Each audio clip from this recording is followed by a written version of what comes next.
Welcome back to Above the Break, Bowl Institute's basketball show. It is December 9th. We're on episode 5.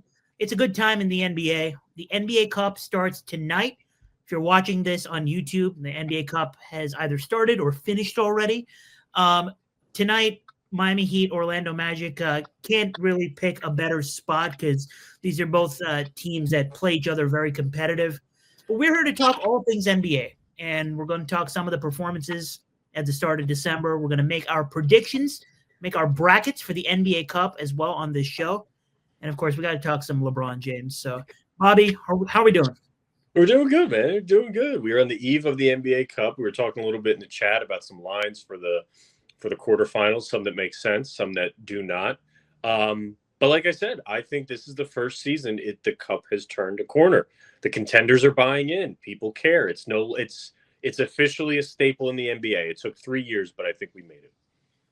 If you look at the list of the teams that have made it into the Cup, not just the winners, but the list of teams that have made it, it truly is kind of like the crapshoot of all crapshoots usually in terms of who makes it. But I feel like the field this year is pretty representative of the teams that have been pretty fun to watch, which is really nice.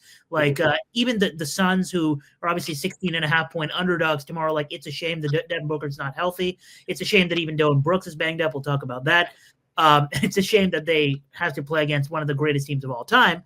But the fact that they made it to this Cup bracket, they have a chance to play in this setting, is fun too, because they have been a really, really fun, balanced team to watch with Jordan Ott. So I like the competitors we have in this bracket, and we'll get to talk about all of that. But I mean, it's been a good few days for you, not just with LeBron coming back, but yesterday there was a 3-game NBA slate. The best game by far to me, not just because that was the one game I bet on heavy, but because it was a good watch from start to finish. Pelicans versus Spurs. I'm a big Trey Murphy guy, and I had a chance to bet on him yesterday. I love the Trey Murphy spot yesterday. Started off very inefficient, then cashed for all of us in the Discord in the second half in a Pelicans 22-point comeback, and he wasn't even the biggest storyline for the Pelicans because your boy Derek Queen's pretty special.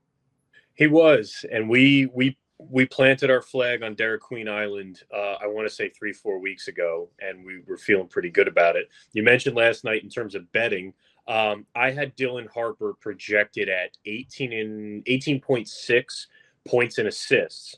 So the line was 17.5. I bet it for 1.25 units at 17.5, and I did it expecting Castle to play. So then when they confirmed Castle to play, the line went down to 15.5.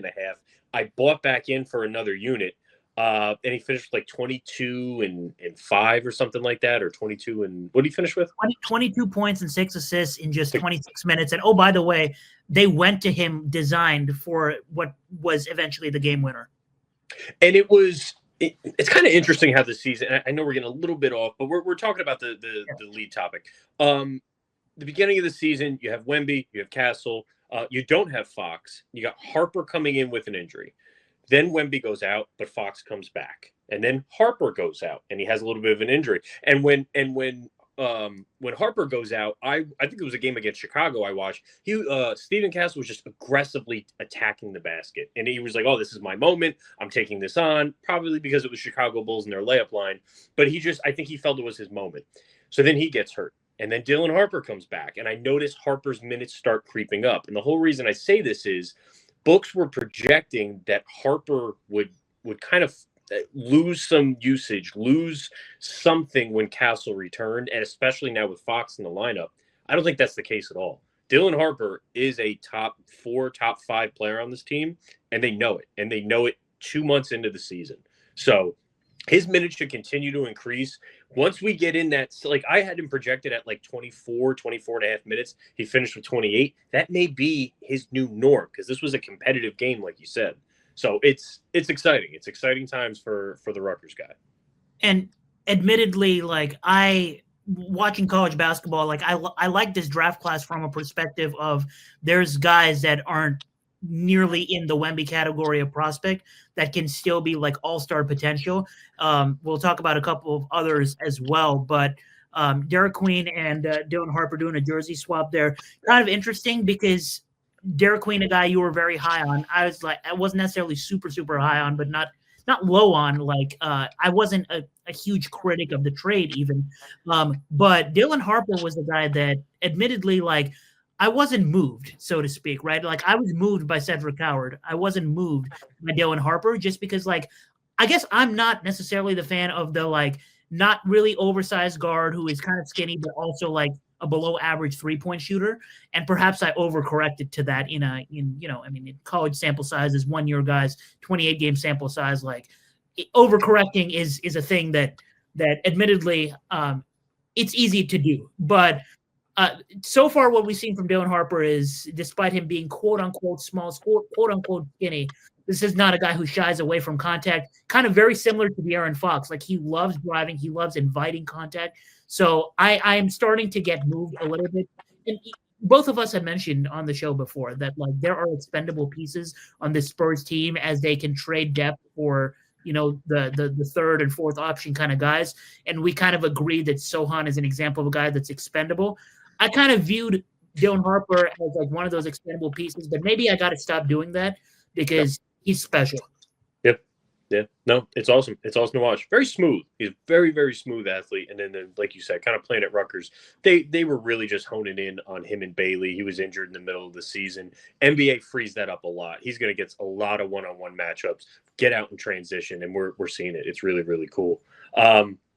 Another team that's kind of made a turn these last 12, 13, 14 games, Boston Celtics. Wrote about it last week at Ball Institute. I'm starting to buy in. Early in the season, I didn't think Tatum would return, and now I'm starting to change my tune on that because this team is looking fairly legitimate. They made some tweaks. Jordan Walsh, his minutes being one of them. The other is kind of overcompensating some of their top three guys' minutes. I noticed Peyton Pritchard creeped up, Jaylen Brown creeped up, Derek White creeped up, and I think Joe Mazzulla realized that they can be competitive. They can be a playoff team and set Tatum up for a reason to come back.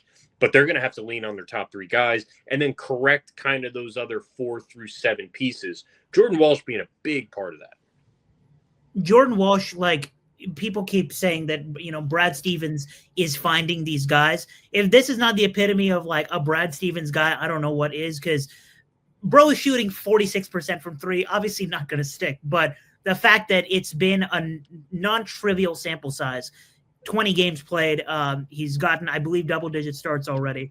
46% from 3 is nothing to scoff at. And, oh, by the way, he's playing defense against the game's best guards and not just holding his own, but causing a lot of distress, like causing turnovers among the team's leaders in deflections. Jaylen Brown is not having to guard the best guard on every team because Jordan Walsh is taking that responsibility. Derek White's not having to defend at the highest of levels either because Jordan Walsh is taking on the responsibility. He hustles on the boards. He shoots threes.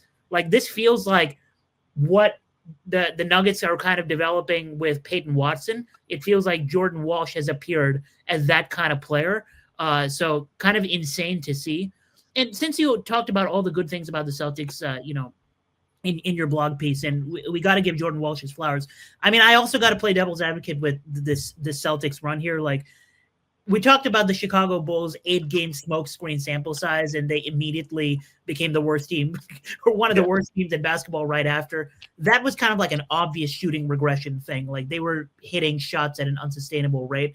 I'm not going to go out on a limb and say the Celtics are Chicago Bulls level fraud. They're absolutely not. They can there is a path to them contending in the East if Tatum comes back, and with no restrictions in time for the playoffs, and they make a move at the deadline, because the East is certainly wide open, right? I thought Cleveland was by far the best team at the beginning of the season, and then I thought, okay, maybe the Pistons are in that category, and both of them clearly have weaknesses, right? And we've talked about how they can address their weaknesses.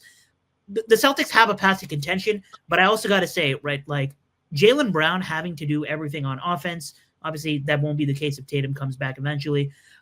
Derek White kind of going through like the Jekyll and Hyde situation with, like, he was terrible to start the year offensively. Now he's shooting lights out and, not turning the ball over, et cetera, et cetera. eventually they're going to face tougher opponents. Eventually, pretty soon they have a longer, tougher road trip with a lot of tough opponents. Again, I'm not fully moved by the Celtics run. I'm fully moved by Jordan Walsh. I'm not fully moved by the Celtics run. I also, we don't talk enough about Joe Mazzulla, how he has not been battle tested. And I stand by the fact that you give almost any NBA coach the team that they had, the philosophies that Brad Stevens instilled in them about spacing, etc. You give a lot of head coaches that team, and they do win the championship, or they put themselves in good position with that championship.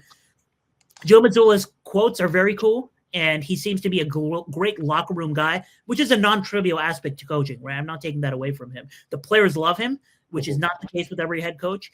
But his ATO plays absolutely suck. We don't have enough of a sample size for me to pull out the numbers. Once we get deeper into the season, I will pull out the numbers on his ATO efficiency. But the Celtics, after timeouts offensively, they've been very bad, both last year and the championship year this year.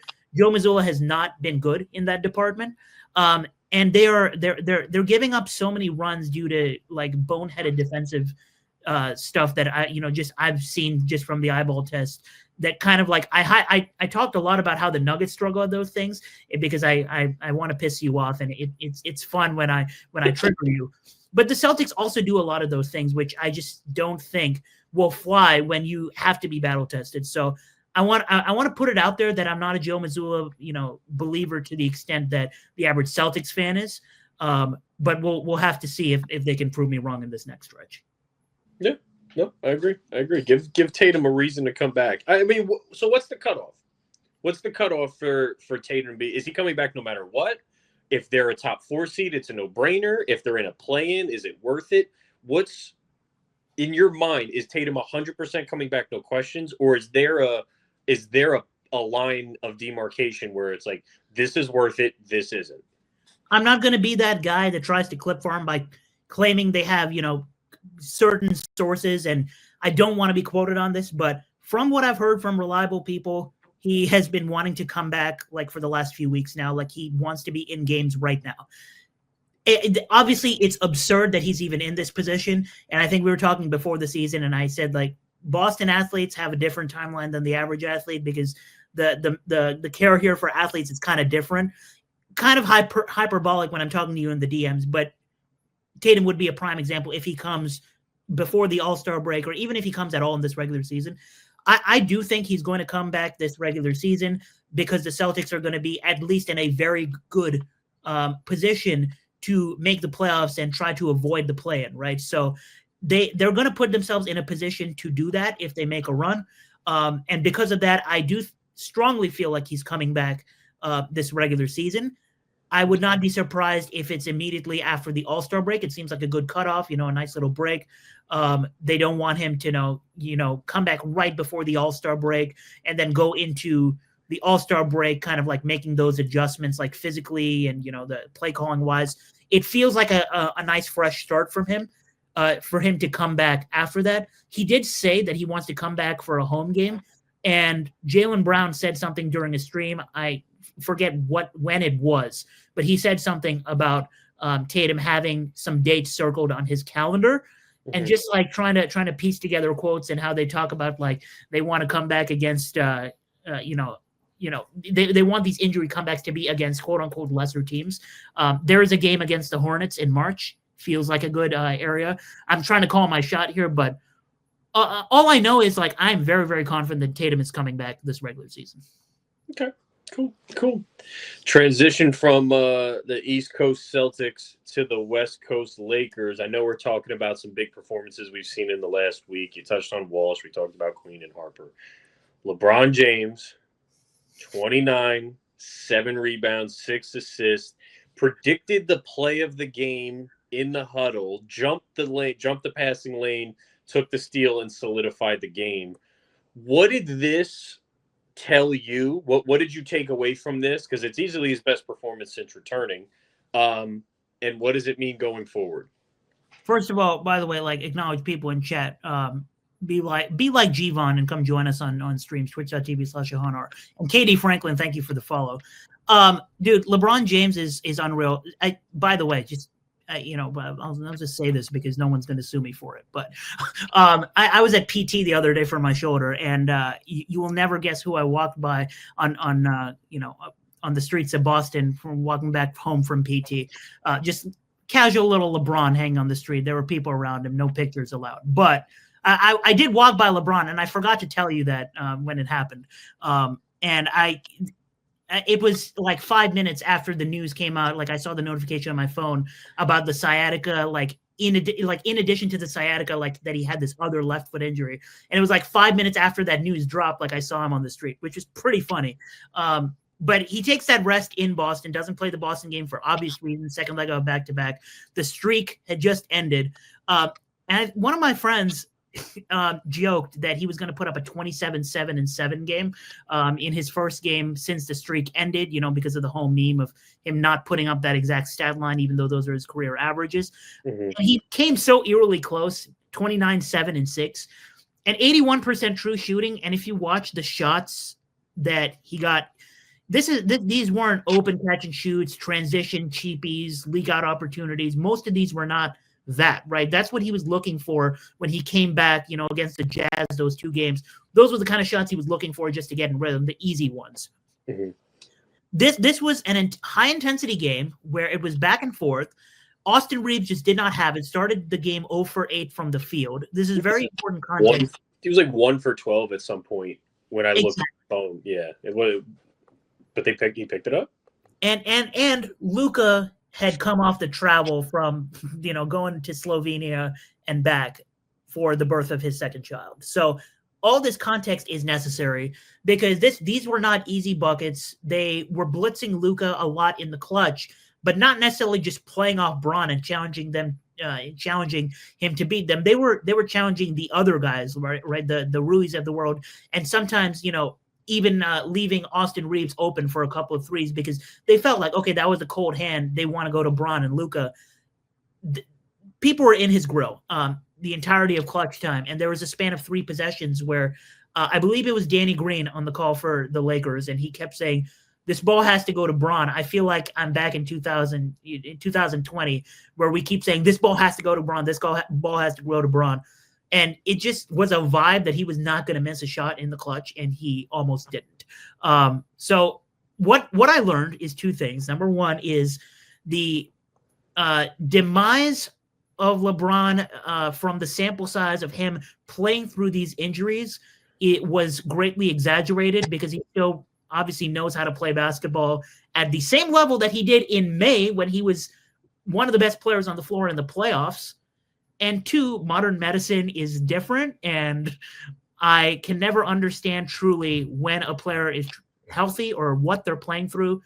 I just hope for the Lakers' sake, as someone who wants to see JJ Redick's team succeed, that they don't, go on a huge losing streak in the regular season to put themselves in a position where they have to play these guys like Luka and LeBron heavy minutes to avoid a play-in, right? Just add at the trade deadline, add some depth, so you don't put yourself in that position. You don't wheel and force LeBron, a gassed 41-year-old LeBron, in the playoffs to play 40 minutes and play out of his mind again, because that did not work last season.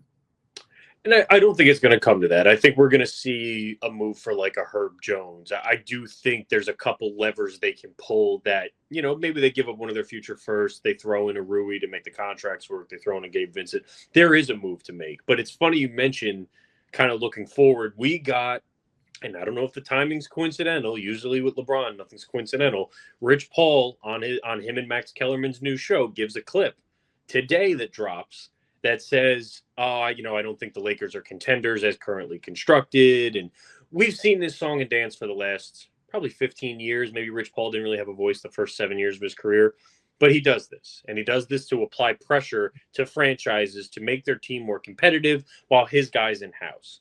The difference from then and what he's doing today is LeBron is 40 years old. The team is built around Luka and his timeline, and they are not selling off assets to push all their chips in for LeBron James at 40-something. It's not happening anymore. That ship has sailed. One of the comments that Rich Paul made was, where would he go? If we were going to trade him, where would he go? And Kellerman's a New Yorker and he pushed for the Knicks, and I don't see that happening or how it could drastically help them because you have to offload OG or Cat to do it, and I don't see that happening. But it's like there's nowhere for him to go. His value is the highest for the Lakers than it is for any other franchise. So you're not going to get back the pieces you want, and you're not necessarily building long term. And LeBron has a no trade clause, so it doesn't matter. The Cavs are above the second apron. Their team is their team. They're not changing. There's no trades to be made for Cleveland. Get that out of your head. I don't think the Knicks do it. I don't know another contender that would make sense that LeBron would want to go to. So he's on this team. You make it a good point. I don't want to see them kind of run him into the ground, but I'm looking for 29, 7, and 6. I want that one every 7 or 8 games. Show me once a month you can do this, and we're cool. You can do 12 and 6 and 4 for the right, for those other middle games. Sit the second half of back-to-backs. Your sciatica acts up. Take 2-3 games off. You're already not making an All-NBA or any awards. I want you prime for April, but just show me you can do this once a month, and we're cool. And I mean, in the context of players that are near their end of their career, we have a news break in chat. You see, Dwight Powell is likely to retire. Can I give a shout out to Dwight Powell, by the way? Like the way Dwight Powell found a way to play. What is it? Over a decade. What was his debut? 2014. Over a decade in the NBA. The way he has found a way to stay not just in the NBA, but mostly on one team. Like, incredible career, because this is a guy with like no skill and all heart, so to speak. And he sets the Gortat seals in transition for his guards. He sets strong screens even at the risk of getting an offensive foul call. And he tries his best to get every rebound, even if it means another tally to the Twitter page that says, "Did Dwight Powell get hit in the face?" So shout out to Dwight Powell. I want to cut this segment short because I want to get to the main course of our show today. Yeah. But before we do that, we got one more LeBron segment to talk about. So, in honor of LeBron's last few days, which has involved the streak of double-digit scoring ending, the 29-7-6 game in Philly to win the Lakers that game. Me crossing LeBron James on the streets of Boston, all happening within a few days. Let's play a game. Let's play Connect 5. I'm going to give you 5 numbers. I sent those to you already. Mm-hmm. You have to connect LeBron James with each of these 5 numbers, and you get 3 strikes to do it, so 3 incorrect guesses. Can you win this game? The numbers for people watching are 34.9, 150, 1.3 billion, 861,000 and 1297. All right, I'm going to go with the low-hanging fruit. I believe I saw this stat on Twitter. 1297 is how many consecutive 10-point games that Kevin Durant has had. Is that correct? He's the leader right now in consecutive double-digit games. I'm gonna let you think about that statement and rephrase it. I don't think that's what you meant to say. There's a streak that Kevin Durant has. I'll tell you the streak. The active streak is Kevin Durant, and it's 270. Oh, 270. Okay, so then this was LeBron's streak, 1297. Yes, that was. I'll give that to you. All right, thank you. Just for some perspective, I saw a tweet with this number. I needed to put this number up there just for some perspective of how insane this is. If there was a current NBA player that could possibly contest this number, it's probably Shai Gilgeous-Alexander, just because like it's so easy. It looks so easy right now for the foreseeable future for him to get to 10 points without even trying. And he is still 32 years old. He keeps his body like pretty well conditioned. And he, like you said in a few shows ago, he is avoiding playing fourth quarters because his team is so good. It's a long, long road, obviously, but I feel like he's the only player active right now with a chance to contest the streak. So yes, 1297 is the official streak of LeBron's 10 double-digit games. Okay, that's the only one I felt semi-confident in, and you were kind enough to lay it up for me. These do get harder, I will say that. Oh, luckily. All right, 861,000. Is that how many minutes he's played? That's your first strike. That's not how many minutes he's played. And because I will say this. I know I'm the host. It's my game. I'm allowed to give you hints. Okay, so don't get on my ass if I'm giving Bobby hints. I'm allowed to. The 861,000. You should leave that for the end because that's the hardest one. Oh, okay. All right. That's not a hint. That's just like a courtesy. All right. 34.9, the average age he's looked his entire career. No. 34.9. That is. Shout out to Call Kyle 30, by the way, for the follow. Appreciate you joining stream. 34.9.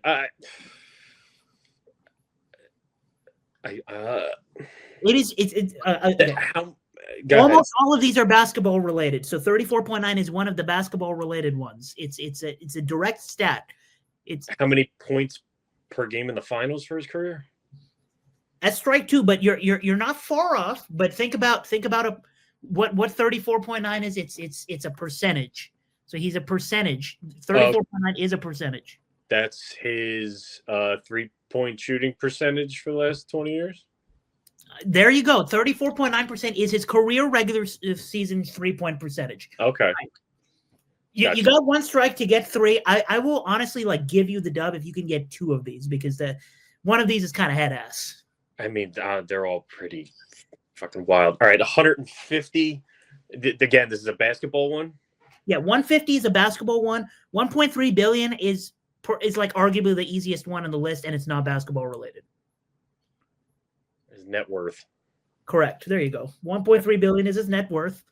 He said that the other night at the game. I got a lot. He doesn't have money. Doesn't have hair, but he's got money. 150. This is a career stat. It's basketball related. 150. Consecutive games over 25. I don't know. That's going to end it for you. So 150 is his career playoff triple doubles. And I brought that up. I didn't do a great job segueing it. I brought that up because Derek Queen got a triple double yesterday. And I saw a tweet which said the only players to have a triple double with or age under 21 just happened to be LeBron James, Luka Doncic, De'Aaron Fox, Victor Wembanyama, and now Derek Queen. So I thought that would have been a good segue into that hit. And then the last one, it's kind of head ass. I just wanted to give a shout out. We here think that Above the Break is the best basketball show on YouTube. The second best, probably LeBron James and Steve Nash. So 861,000 is the number of YouTube subscribers Mind the Game has.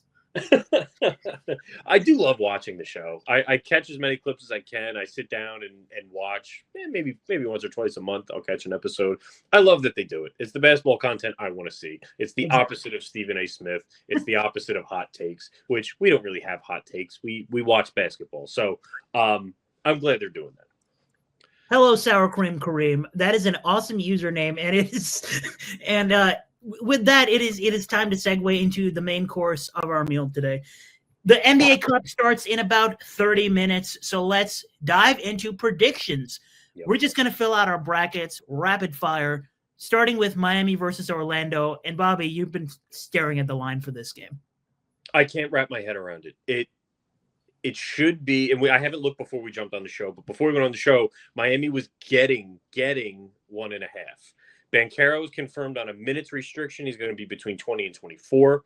Franz Wagner's out. You're going to get a lot of Goga, who, he's going to struggle in spot up shots. He's going to struggle as, the pick and man roller against this Miami team, and you're going to expect probably 20 minutes ahead of him. Unless Anthony Black can give you one of his 25 games and pair that with a Desmond Bane 30, while Banchero is like 15, 8, and 7 double-double. That's a whole lot that has to go right for Orlando that hasn't played a lot with Banchero lately. I don't know how they're underdogs. When I see a line like this that doesn't make sense, I just don't bet it. And I really want to bet Miami. Yeah, so I'm gonna pick Miami here too. For context, Miami 0-2 against Orlando this season. The first 2 games were both clutch games. In both games, Orlando was fully healthy. They had not just Paulo, Desmond Bane, and Franz. all fully healthy with no minutes restriction, but also like all of their depth was healthy as well. And in both games, Tyler Hero was out with some other players banged up, but Tyler Hero being out was the main thing. The only, I'm going to chalk the Miami, flipping between +1 and -1 the last couple of days. I'm going to chalk that to just Miami being the road team, being 0-2 against Orlando, and just in general, like them having not a good time in Orlando since Paulo was drafted. I'm going to chalk it to that. Somehow, neither side is super, super public either. I'm going to say this is not as suspicious as maybe you're making it out to be. Miami did open as 5.5-point underdogs. I'm kind of, upset that I didn't take them then, not because I was going to predict a Franz injury, but because I don't think Spo should be an underdog when he's 0-2 to a certain team in that season. And definitely not when I don't think that the other coach is very offensively gifted anyway. So I don't think it's too suspicious of a line because I don't think Vegas can make Miami multiple point favorites on the road when they're 0-2 against this team. I also think Paulo, the quote unquote minutes restriction, is probably a smokescreen, and he's probably just going to play. So I like Miami here, and I don't think the line is suspicious. The other Eastern Conference game today, and this is I'm interested. I know which way you're going here, but I'm interested to see why. Knicks versus Raptors. Knicks are a 5.5-point favorite right now in Toronto. They, I believe, have won 8 straight games in Toronto, but obviously very different situation in those games. I like the Knicks. I think they're the better team. I don't think this is a good matchup for Toronto. Yeah. They are New York is good ISO defense wise. That doesn't help Ingram, and that was a big part for me. I don't know where Scotty Barnes breaks out. They're pretty decent in transition as well. And I'm fading Manuel quickly. I don't think this is a good spot for him. So I think the Knicks are the better team. That's where I'm going with this. We got that blip. We got that Toronto blip of like 6-7 game stretch, and then it kind of cooled off over the last 2-3 games. And if they don't have Ingram going off for 25, they don't, which I don't think happens, and they don't have an RJ Barrett, which they don't, and now you're expecting a lot out of quickly. I don't like it. I think the Knicks win this one. Tables are made by supreme architects to be turned. The Raptors were a team I was very low on to open the season. It was an official futures. It's the only futures bet that I made for the NBA season where it's the beginning of December and I've given up on it. I'm chalking it as an L because I took the under on the Raptors wins. It wasn't a good bet. They're a completely different team this season. And you had to convince me that, that take was bad. And here you are not picking the Raptors. Yeah. I am picking the Raptors. It's an official bet of mine that for the Raptors to cover their plus 5.5-point spread. I am picking them to win outright for my bracket because I continue to think that the Knicks are not a good team. The Knicks, their depth is absolutely atrocious. They have, if Landry Shamet gets hot, he'll make it up on the other end by being a defensive cone. Jalen Brunson and Karl Anthony Towns obviously are players who have proven that they can score in the big game, but we're forgetting that Brandon Ingram can sometimes be matchup proof because he's a tough shot maker anyway. And the Knicks are genuinely one of the most atrocious defensive spot up teams we have seen in the last few years. They are so easily beatable by off screens and catch and shoot guys. And the Raptors have so many that can do that. That's why I love Jacoby Walter today. I think Sandro Mamukelashvili is a big edge here because he can go at Karl Anthony Towns, who we already know is soft defensively, and he's not 100% healthy. And Sandro Mamukelashvili can also shoot the ball. So I think there's multiple routes for Toronto to go to find offense. The fact that RJ Barrett is out, I like buying the bad news anyway because Toronto's offense gets sometimes pretty stagnant when Ingram and Barrett are on the court at the same time. I have the Raptors winning this game. I don't think they should be heavy underdogs, and the reason they are is because the Knicks have good history in Toronto. So I'm going to go the other side on this one.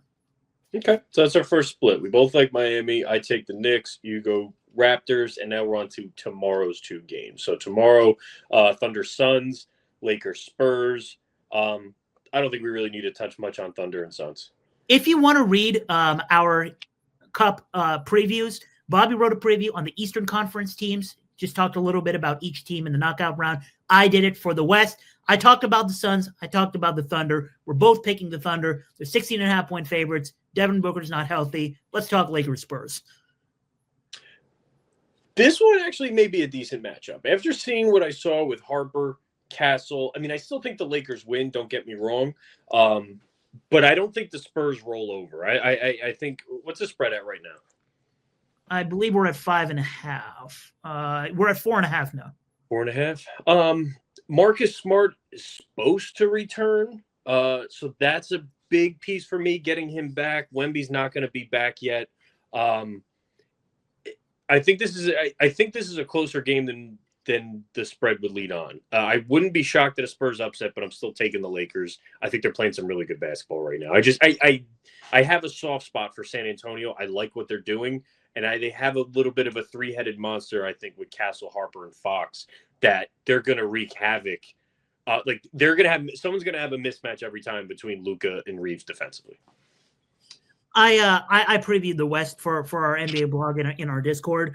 I talked about the Spurs as briefly as I possibly could, but it ended up being a lot of words because I love talking about the different angles to this team. Specifically, like the Lakers have won a cup already, and there are conflicting systems on the spread tomorrow. I'm probably not betting a side tomorrow, but it's weird because I not only think that the Spurs, the Spurs obviously have first game elimination floor because they are underdogs here. But I think that of any team in this entire cup, bracket, both sides, East and West, the best value on the board for a future to win these 3 games in a row is the Spurs. And I think it starts here. I'm picking the Spurs. I'm going with the underdog again. I'm not trying to be edgy. I just genuinely think that this game can go either way.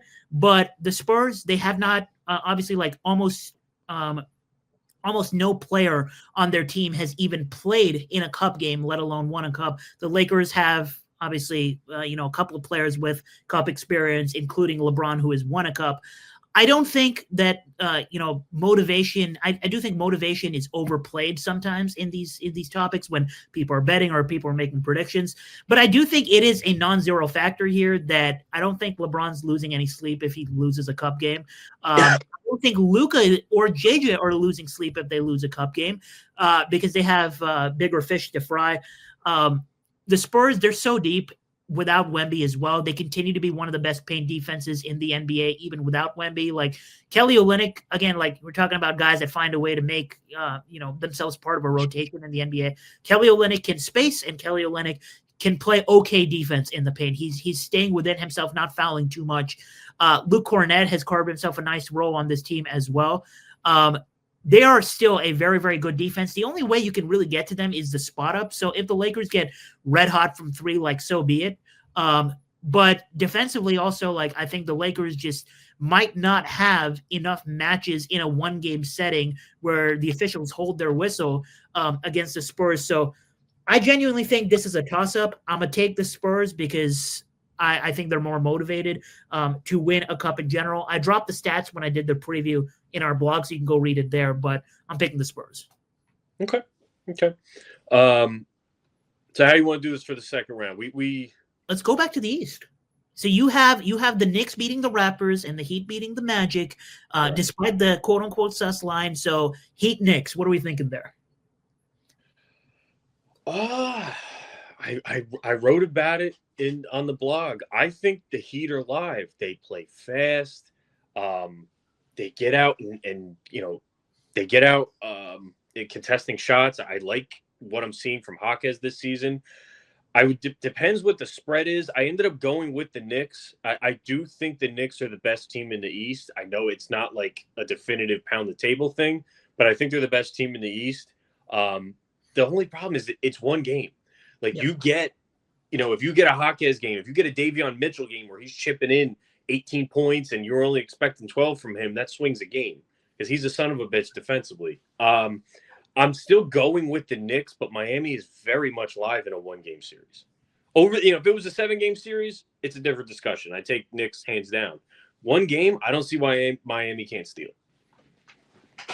I mean, Javon in chat loves the Heat tonight. I also love the Heat tonight. There was a reason it's my biggest bet of the day. If the Knicks beat the Raptors, I completely disagree. I stand differently on this. I don't think the Knicks are a top 3 team in the East right now, let alone the best team. If the Heat, if we get a Heat Knicks matchup, I would have still picked the Heat in a 1-game setting. If the Heat face the Raptors, which is what I have in my bracket, I'm still picking the Heat. And this is not to downplay what the Raptors have done. I completely acknowledge the ceiling that is them winning the east side of this bracket. I do acknowledge that. And I do think the Raptors can be a very tough matchup on the Heat because, like the Heat, they rely on their depth. And Scotty Barnes is like a huge edge in that matchup as well, just because like he can go out and guard, unlike, many recognized defensive players. He can actually go out and guard 1 through 4 and sometimes guard some 5s as well. He can hold his own defensively, which is very important when it's the guy that's not taking the full offensive load as well, like Bam is doing with the Heat. I just think the Heat winning 3 games or losing 3 games in a row entering the Cup is just so perfect because this is a reset couple of days for Spoelstra. They lost a game in Orlando because they miscommunicated on the last play and didn't even get a clean shot off, which is very rare from a Miami Heat team to not get even a clean look after a timeout.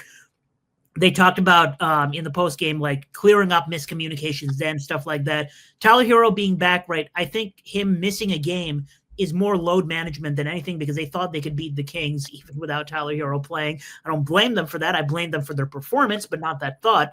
I think the Heat would win regardless of whether they face the Knicks and the Raptors.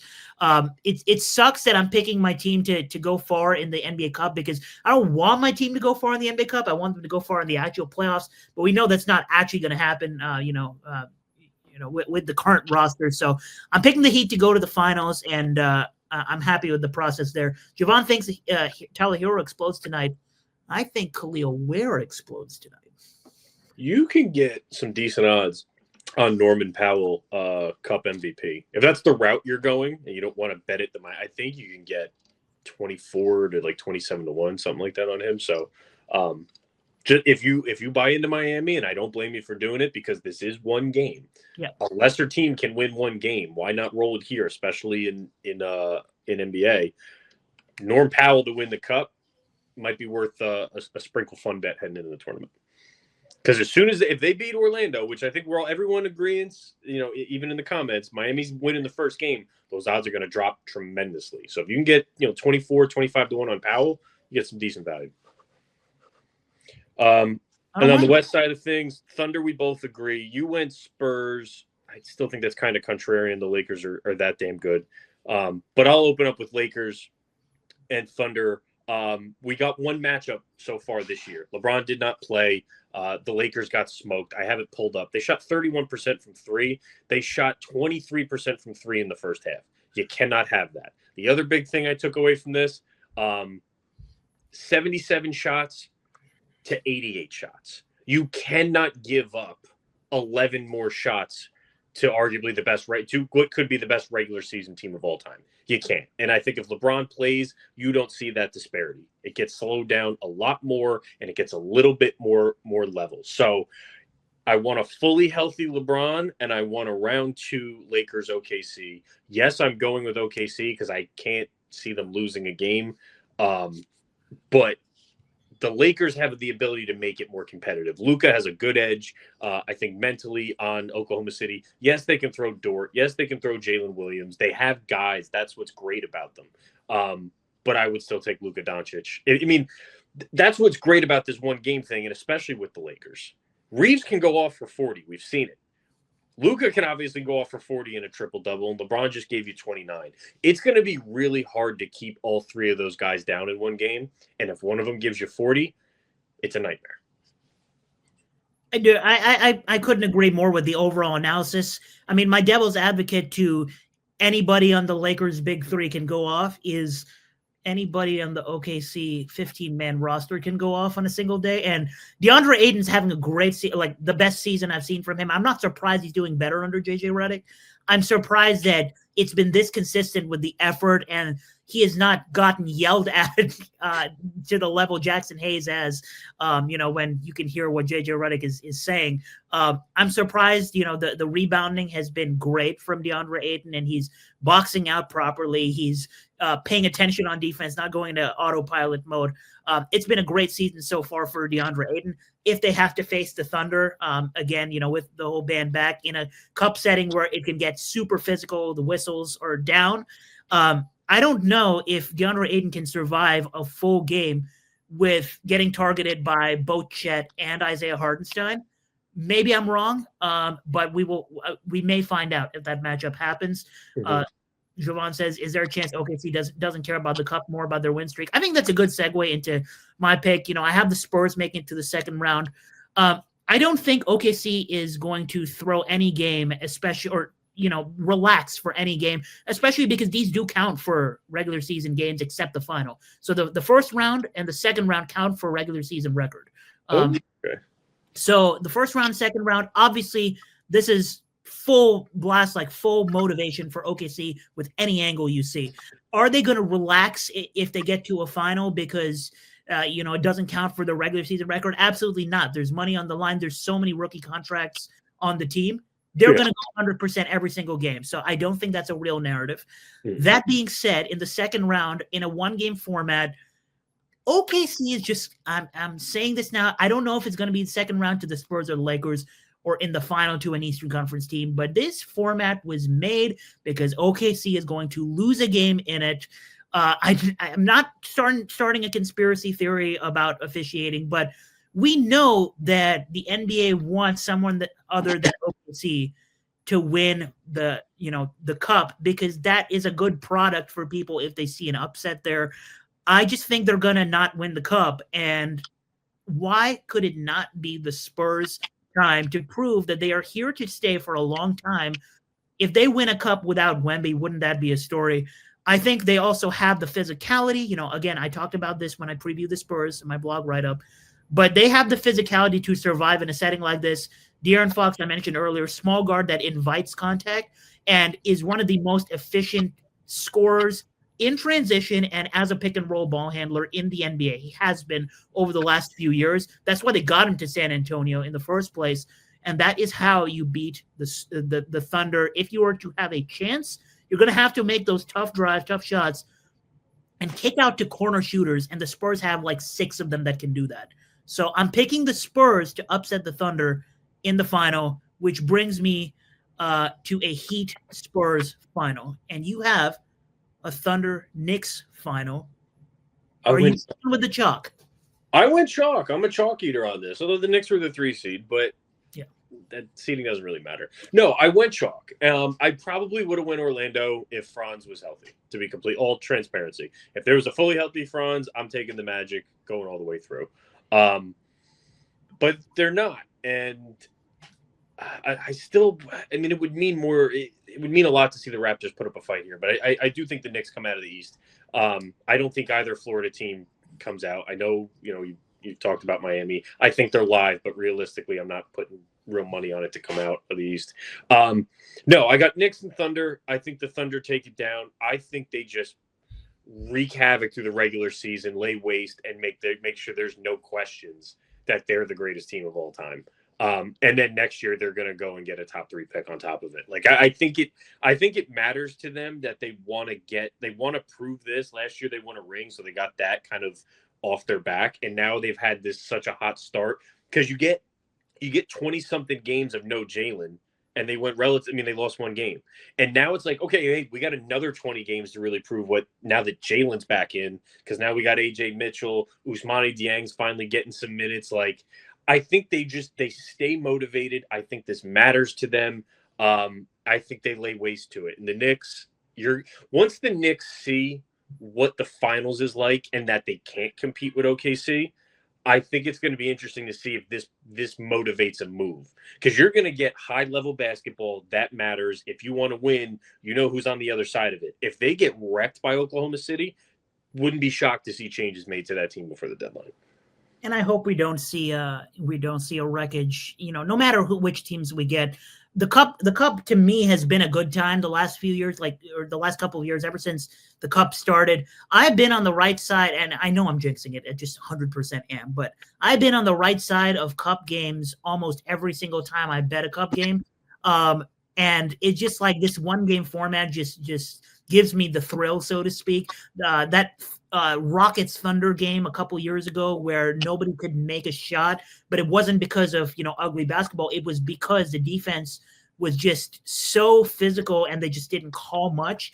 Like I want that style of game in a cup game. Do I want it for a full season? Probably not. I want the players to be healthy, but in this cup format, like I'm looking forward to games like that.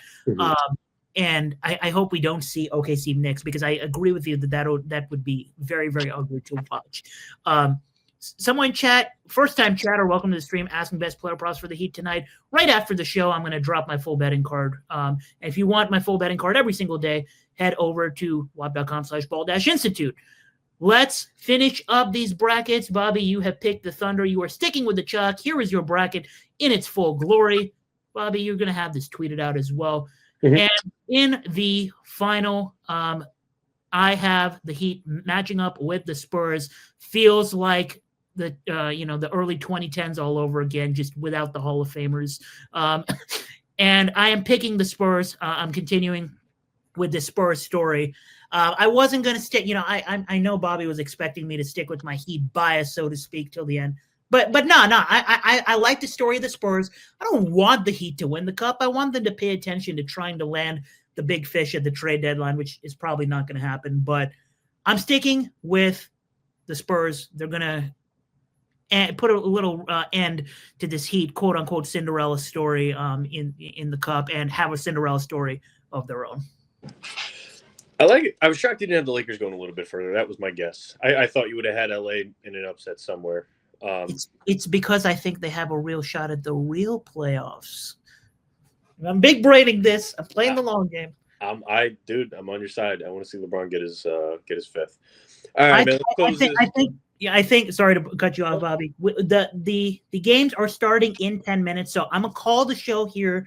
We're gonna continue on with Above the Break next week, Tuesday, back to our regular time, 5:30 p.m. Eastern time, twitch.tv/Jahan.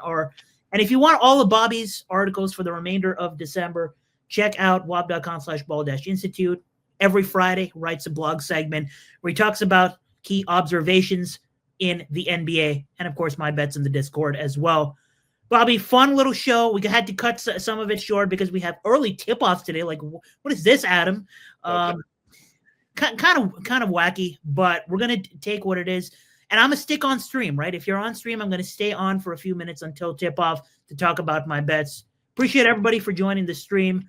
We're going to end the podcast here. See you next week for episode 6 of Above the Break.